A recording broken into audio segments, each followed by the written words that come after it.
I don't want to say this is like a write off to any law ever that's been made, but to me, and this should absolutely apply within how people apply the law. Like officers of the law, it's like intentions are everything to It me. is. It is. That doesn't mean people always get it right, but Right. like, what did they intend? If he intended to do the right thing, putting his keys in his pocket, that's Yeah. enough for me, dude. But it's also like, I think about this with pro athletes too.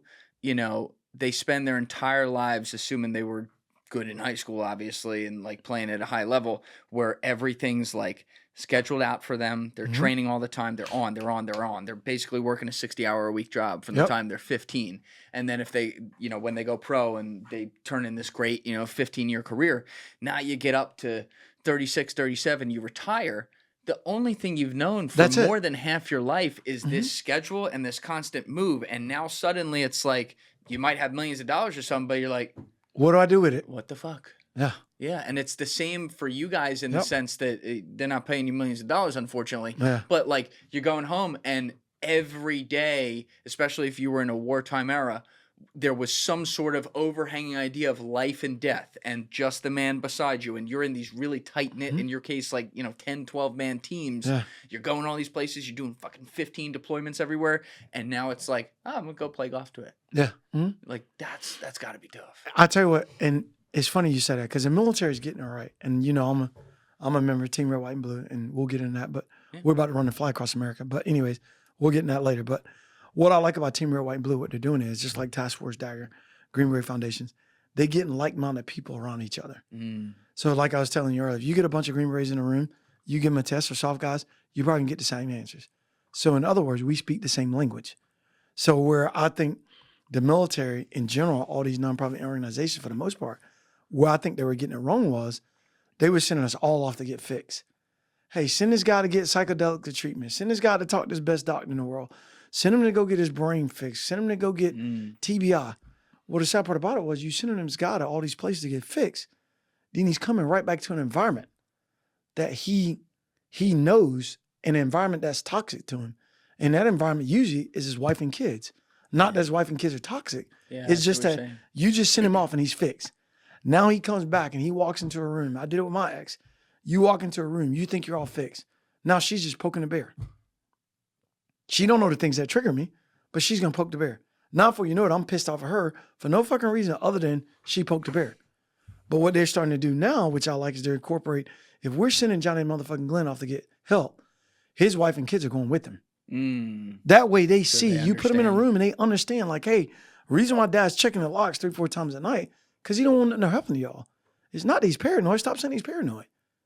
He just want to make sure, hey, dude, let me double check, recheck. Because guess what? I don't have Rusty Cotterman laying in the room next to me. Right. I don't have Alan William in the truck laying next to me. Will Wright's not on security right now. Dick Wolf's not in the truck, monitoring the radio. So guess what? It's just me now. So now I got to make sure those locks are checked. I got to make sure those windows are locked. I got to peep in your bedroom and make sure you're fine. Peep out the window, make sure nobody's driving through the neighborhood acting crazy. They've never seen the Hills of Tora Bora. They've never seen. You have, and I have. And you bring it home. And so, and then for the military to think that, and that's what kills me about the military. They want, and I got into it with my commander one time. I had a guy that was about to get a DUI, and I went off on my commander about they were going to give him a DUI because he went to a club, he partied all night, went to sleep in his truck. Cop pulls up, he's got a cop running, got his car running. Cop tries to give him a DUI. Well, they end up giving him a DUI, but he beat it. And I told my commander, he did everything right, dude. He did everything right. Yeah. He's sitting in his truck, sleeping it off. That's a crazy rule. He did everything right. He did everything right. And I was like, if you didn't get that guy a DUI for that right there, you might as well fire my whole team because we're walking out. We're done. Yeah. And you're about to lose about $12, $13 million. My cousin had that happen to him. Yeah. He was somewhere far away from home. He was at like a party and he was like, I'm not driving. So his car was off. His keys are in his pocket. He goes to like sleep in his trunk and a cop knocks on the door. They give him a DUI. Now for me, I'm like, that's crazy. To me, dude, I got a lot of cop friends and I love law enforcement but to me, dude, and this is me talking, and I hope the cop that sees this, if you ever in this situation, that's fucking sad, dude. Yeah. If I was a cop, honestly, I'm not perfect. I would take that guy's keys, tell me you're doing the right thing. I'll be back in 2 hours. Exactly right. I'll come back and check on you, Yeah. dude. I got to make Yeah. my rounds anyways. Yes. I'll come back and check on you, but I'm not going to write you a DUI That's right. for falling asleep with your keys in your pocket. Yeah, I don't want to say this as like a write off to any law ever that's been made, but to me, and this should absolutely apply within how people apply the law. You know, like officers of the law, it's like intentions are everything. It is. It is. That doesn't mean people always get it right, Right. but like, what did they intend? If he intended to do the right thing, putting his keys in his pocket, that's Yeah. enough for me, dude. Yeah. That's enough for me. I'm gonna take his keys, or better yet, I'm probably gonna tell him to get in my squad car and take you home. Yeah. And when yeah. you get ready to come back to your truck tomorrow, call me. Somebody come pick you up. There It's you that go. simple. Yeah. Because it's serve first and then protect. So that is serving the public right there. For sure. So No, but on your point about reintegrating and things like that, just even with your family and stuff, like were you married really young? yeah, I in got the well, I got military? married about 24, 25. I think it Okay, was. so and you have this 21-year career. So when you get out, how many kids do you have? 3. They're all teenagers at this point when you get out, Yeah. something like that. Yep. And you were deployed. You never took time off, so you're deployed all the time. How long was your average deployment? 6 to 8 months. So I'd say 4 to 7, maybe 4 to 7, 5 to 7. so half of every year Gone. You're gone. Guaranteed. Guaranteed. My son's 25 years old. I spent 7 Christmas with him. 7. Me and him had a was big. that hard being a yeah. dad? Me and him had a big heart to heart. Well, I'm not gonna say it was hard being a dad because I love being a dad. Yeah. All 3 of my kids, they can drive stick, they can shoot their asses off. They, you know what I mean, The like things that matter. the things that matter. You know, like, and my ex used to always say, "You're brainwashing our kids." Like, dude, they can walk in a room, they can tell you everything that I can tell you about what they see, how to take down a room. They know points of domination. They're little operators, man. If I need them, you know, what I mean? Like they're little operators. That's great. Yeah, oh yeah. And so, I'm not gonna say being a dad was hard. It was being gone was hard, but then you kind of know, like all 3 of my kids, the first word we taught them was sacrifice. First word we taught them, and I told them, "Daddy's making a sacrifice." And so, I'll give a shout out to my ex, man. Sadie, she was a phenomenal woman, and most Green Boy wives are phenomenal women because they know what they're getting into. So for the most part, dude, our wives, a soft wife or a military wife in general, or a military husband, they know your spouse might be gone a lot. So guess what? You might be mom and you might be dad. Yeah. And my ex did a phenomenal job of that, dude. I can't, hands down to her as being a great mom. And I would never say anything negative about her being a mom because she basically raised our kids because she would get pissed at me because I'd be gone for, 5 to 7 months. And when I come home, guess what? Daddy's the best because kids want to stay up to 9, fuck it. They want to stay up to 11, Yeah. fuck it. You know what I mean? Ain't no She curfew. looks like the bad guy. Yeah, I'll take you to school. Yeah. You miss a day of school, don't worry about it. That's why we're seeing this private school. We're going shooting tomorrow. She'll be like, what y'all do today? Oh, Daddy took us shooting. Daddy took us shooting. She'll be like, they missed school today. I will write them a note. They're fine. Because I'm like, hey, I've been gone. And you It's wanna time for spend me to time get with my them. time. You know? I get it. Yeah. And then, and she'd be like, no, you can't do that. Or I'd come home and mess up her routine. I'm supposed to take the kids. I take the kids. I pick them up this time, pick them up this time. She'd be like, no. I got a routine set up. Yeah. Don't mess it up. Like, dude, she cursed me out. I mean, yelled and cursed me one time for going to pick Tyler up from school one day. Because, of course, she knew 3:30 I'd go pick him up at school. Well, I get off. I leave the team room that day at like 12. I'm going to get T-Bone. We're going to hang out. I go pick him up. She go to work. It's my son. Like, this is my kid. She go pick him up, and she's freaking the fuck out. Do you have Tyler? I'm like, yeah, he's right here with me. What's the Yeah, I problem? picked him up at 12:30. Yeah, what's the problem? Principal's tied up in the back. Yeah, exactly. She's like, well, you picked him up at 12:30. I was like, the principal actually told me after 12 o'clock, they're considered present. So, dude, I pick my kid up 12:10 all the time, dude. 12:10, 12:15. Oh my god. Let's go, big guy. You're present. Oh, that's You funny. got 10 absence. We're going to get all 9 of those.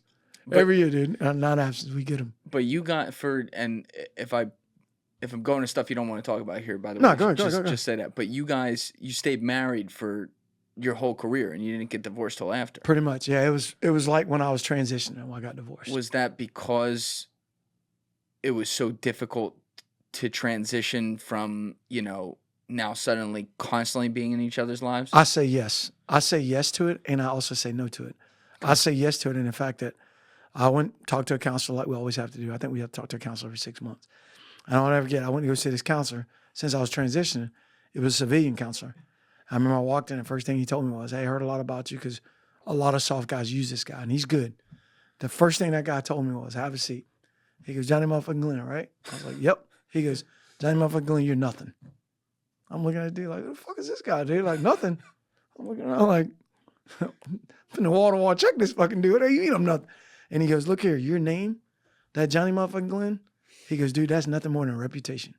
He goes, you're a father, you're a son, you're a brother, you know, you're a loved one, you're an uncle. And dude, he went to saying this shit to me. I'm looking at him, I'm like, okay.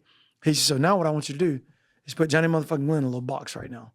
Because what you got to do is be a husband. You got to be a father. You got to be all these things that you haven't been over the years.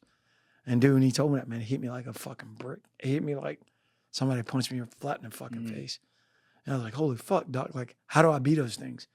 I haven't been those things, you know what I mean? I feel like I was a great dad, but was I truly there? Fuck no. I was going all the time. So how do I, you know, it's like you just said earlier, you know, you've been doing this since you were 15 years old, professional athlete. You got millions of dollars. Now all of a sudden, you're asked to just be a human, like be you. Yeah. And it's like, holy fuck, dude, I got to get a schedule. I got to get a real job. My job was going to work 9 o'clock, working out 10, 11 o'clock, going shooting at the range, shooting the shit with the boys, going to Hooters, looking at boobies, and then going the fuck home. Like now I got to go get a real job, like a 9 to 5. Fuck, do I get a 9 to 5? And all this is going through your head. How do I protect my family? You know, I'm leaving the team, even though this is my family, but that's my family. Yes. Like, holy fuck, dude. Like, what do you do now? And dude, that's a hard pill to swallow, man. And you realize like, fuck, dude, like I made some big mistakes. Then you go back and you try to tell people like, hey, I fucked up here, I fucked up there. And the sad part about it is, you know, with a soft wife, they know how you're trained too. So soft wives, they'll say like, now you're just using what your training is. I don't think there's no wrong. You ain't got no damn PTSD. I'm like, do you not know what the hell we've seen and what we've done? Oh. You know what I mean? Yeah. But in their eyes, and they know like you're cut differently. And women that come after us, they know, dude. They know we're cut differently.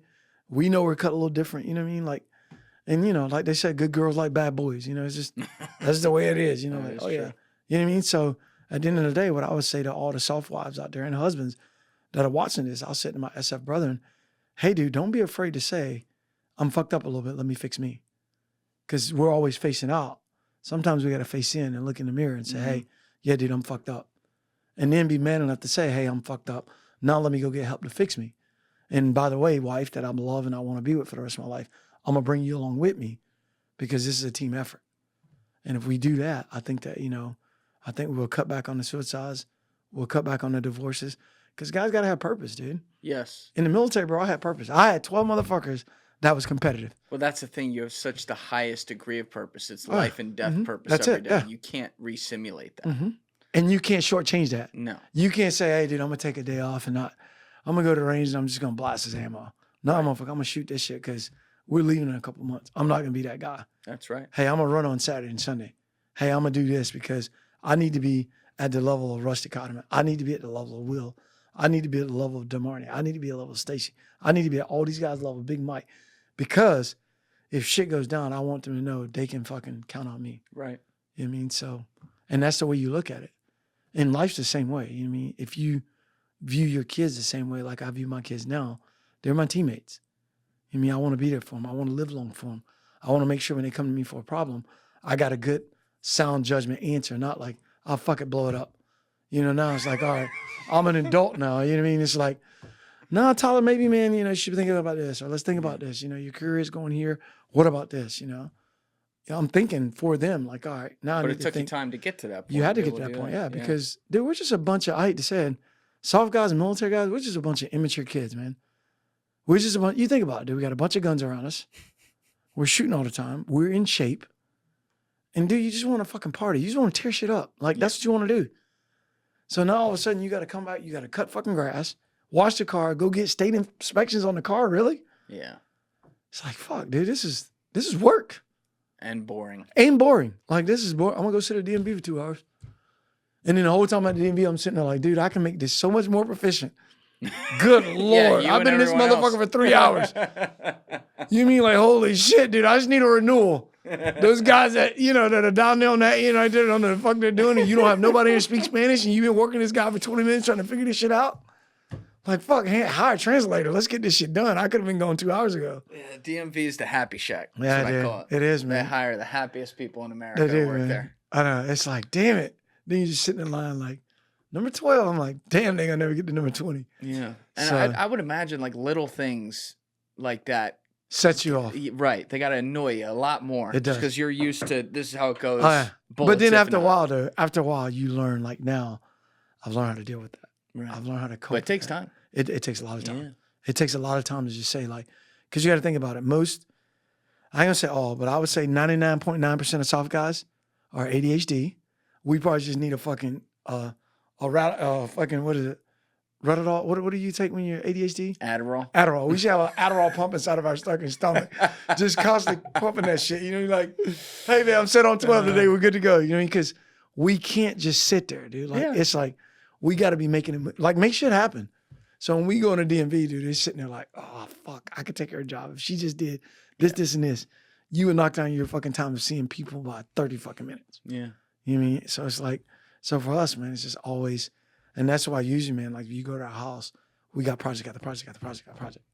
And wives get mad because she's like, you got 10 different projects, you not finished one. Yeah. Because fuck, I go work on that one about 2 hours and I'm bored with it. I'm going to the next one. And that's how it goes. And that's how it goes. You know what I mean? He's like, all right, I'm doing this. Just finish one. So I've really been trying to like just finish one project at a time. If I'm doing something, I want to do one thing at a time just to get it done. So slow it down. Yeah, but it takes time, man, because we're not built like that. We're not built to go solo. Thank you guys for checking out this clip. If you haven't already subscribed, please subscribe and hit the like button on this video. It is a huge, huge help. And if you'd like to check out this clip's full podcast episode, that link is in the description below or right here. And finally, you can follow me on Instagram and X by using the links in my description below.